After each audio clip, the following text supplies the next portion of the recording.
It's me, Luigi. Last generation, Nintendo gave us a way to make our own Mario levels. As many of us suspected, the game did so well that Nintendo made a sequel on the Switch. It's a Super Mario Maker 2 for the Nintendo Switch. Yahoo! Thanks for the intro, Luigi. Super Mario Maker 2 has the same concept as the first game. It's all about using all these items, characters, and tools at your disposal to make your own 2D Mario levels. It's a concept that allows for all kinds of creative level designs, some challenging and some full of nonsensical insanity.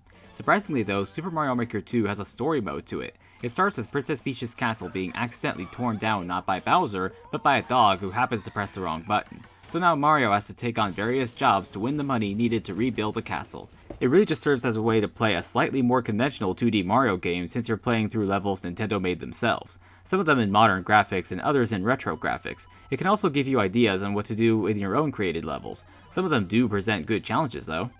The game does present itself well. Its modern graphics stick to the standards set in New Super Mario Bros. Wii, but with that additional HD polish from New Super Mario Bros. U. Of course, you can also change to Mario 1, Mario 3, and Mario World graphics when you want, and they all look just like how they looked back in the 80s and 90s, complete with solid sound design fitting for each graphical era represented. I also liked how there were a lot of music tracks and sound effects to play around with in the Maker, even including tracks from Mario's 3D games.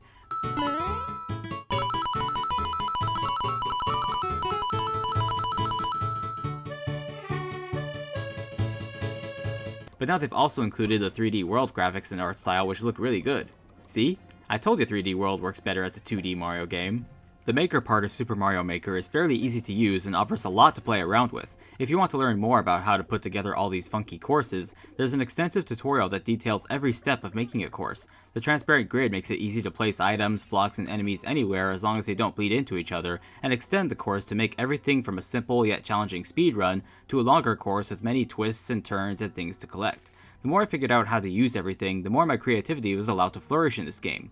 And every setting they give you for finding just what you need, undoing the last action, or changing the water or lava levels allows you to make some amazing courses that rival the ones made by Nintendo themselves. Of course, with the Switch being a single-screen console rather than the two-screen Wii U, you do lose the ability to place everything with the touchscreen and then test it on the TV right away.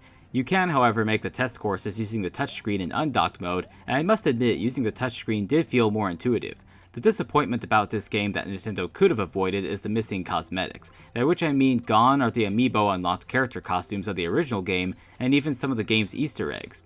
Also, the 3D World theme is inevitably incompatible with the other 4 themes, so when you change to that theme, you have to start from scratch regardless of what you've done before.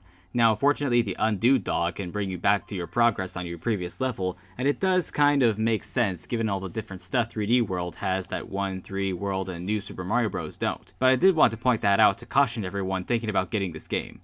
But it's cool to have the cat power again and to drive a go-kart through a 2D Mario course. That's probably more fun than it should be.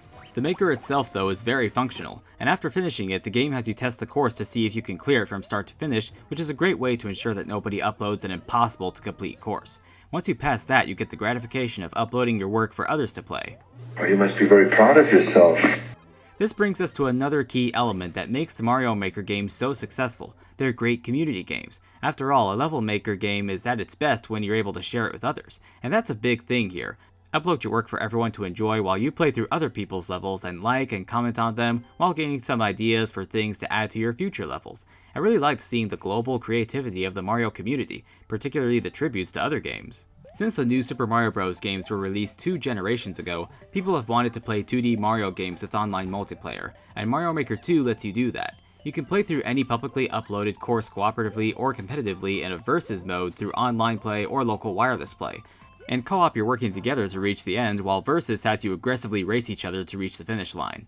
Get to the chopper! This multiplayer typically comes down to speedrunners versus dirty saboteurs, but it is a fun multiplayer mode like co-op. However, there are 2 problems with online multiplayer. While it is easier to find someone to play with anytime online, you can't choose which course you're going to play. The best you could do is vote on the difficulty level, and one will be randomly selected from the ever-growing ocean of fan-made courses. And that's only in co-op. In Versus you can't vote at all. The other problem is the connection. I had so many communication errors when playing online. Co-op wasn't too bad with this, but with Versus it happened way too frequently. Plus the lag in Versus mode was insane, almost to the point of being unplayable. There was one race where I actually won, but because of the poor connection with the Versus servers, that win wasn't registered. I thought it was something wrong with my internet, but all the other online functions in the game worked fine. I even went to the Power Rangers Battle for the Grid servers to make sure and got connected instantly with no lag. So Nintendo just needs to do something about the performance issues for the online multiplayer servers. Kind of funny how a game with this bad of lag in online multiplayer is advertising a special bundle with Nintendo Switch Online membership. Really? Super Mario Maker 2 isn't without its flaws, and some people may prefer the original Wii U game for understandable reasons, but the Switch successor is still a great 2D Mario platformer and level maker all in one. Maybe the Switch's successor will get the definitive Mario Maker game with the flaws fixed, but until then, this is a great game worth playing for any fan of 2D platformers. And that's my review of Super Mario Maker 2 for the Nintendo Switch. If you like this review, check out my previous reviews of Super Mario Odyssey for the Switch and New Super Mario Bros. U for the Wii U. See you all next time!